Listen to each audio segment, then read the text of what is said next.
خواجہ غریب نواز جب نئے نئے آئے نا اجمیر شریف میں تو خیمہ لگایا ہوا تھا خواجہ غریب نواز نے.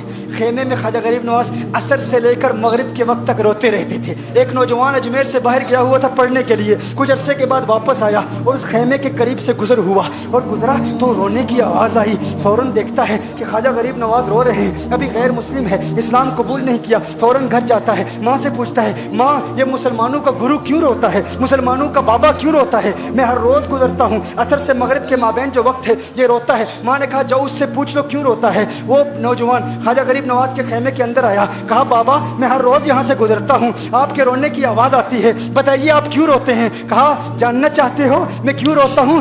میں نے ایک مدت اپنے مرشد کے ساتھ گزاری ہے, مرشد کی خدمت میں گزاری ہے, مجھے اپنے پیر کی یاد رلاتی ہے, پیر کی یاد رلاتی ہے. میں عصر سے مغرب کے وقت تک اپنے مرشد کی یاد میں روتا رہتا ہوں. اس نوجوان نے کہا اچھا میں نے تو سنا تھا کہ انسان کو جب درد ہوتا ہے, تکلیف ہوتی ہے تو تکلیف انسان کو رلاتی ہے, آپ کو تو محبت ہے, یہ محبت میں بھی انسان کو رونا آتا ہے. کہا ہاں ہاں ہے نوجوان, انسان محبت میں بھی روتا ہے. کہا تو پھر مجھے بھی رونا ہے, میں بھی رونا چاہتا ہوں, مجھے بھی رونا سکھا دیجیے. کہا تو رونا چاہتا ہے؟ رونا چاہتا ہوں. کہا ٹھیک ہے, دو شرطیں ہیں, مسلمان ہو جا اور میرا مرید ہو جا. اس نے کہا میں ماں سے اجازت طلب کروں گا.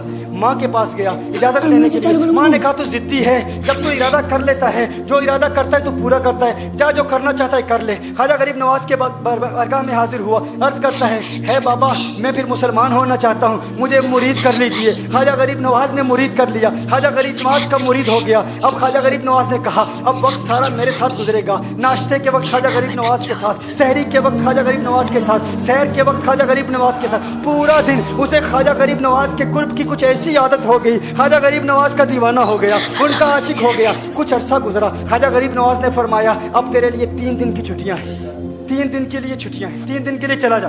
اس نے کہا مسئلہ ہی کوئی نہیں, ایشو ہی نہیں, پرابلم ہی نہیں, ٹھیک ہے 3 دن کے لیے چلا جاتا ہوں. اب جب 3 دن کے لیے گھر گیا, کہا 3 دن کے لیے تو اب مجھ سے ملاقات نہیں کر سکتا, مجھ سے ملنے کی اجازت نہیں ہے. اس نے کہا ٹھیک ہے نہیں ملوں گا. گھر گیا, پہلے دن جب گھر گیا یہ وہ نوجوان تھا جو 3 روٹیاں کھایا کرتا تھا, آج ایک لقمہ بھی نہیں کھا پایا, ایک لقمہ بھی نہیں کھا پایا. اسے کچھ ہو گیا, کہہ رہے مجھے کچھ ویکیوم سا محسوس ہو رہا ہے, کچھ دل میں کمی سی محسوس ہو رہی ہے.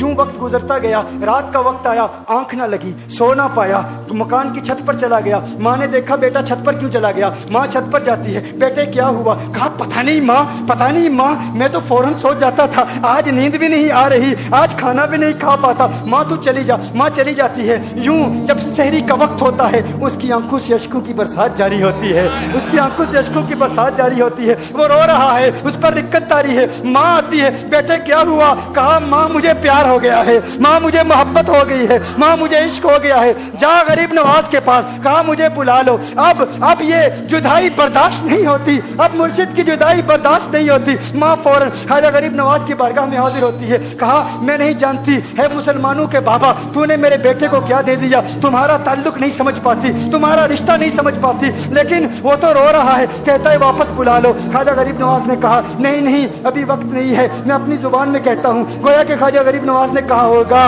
ابھی تو ابتدائی عشق ہے, روتا ہے کیا, آگے آگے دیکھ ہوتا ہے کیا. تیری تمنا تھی, تیری خواہش تھی کہ محبت میں رونے کی عادت ہو جائے, ابھی تو ابتدا ہے. ماں کو واپس بھیج دیا, کہا واپس چلی جا. اسے کہا ابھی اجازت نہیں ہے, وہ واپس چلی جاتی ہے.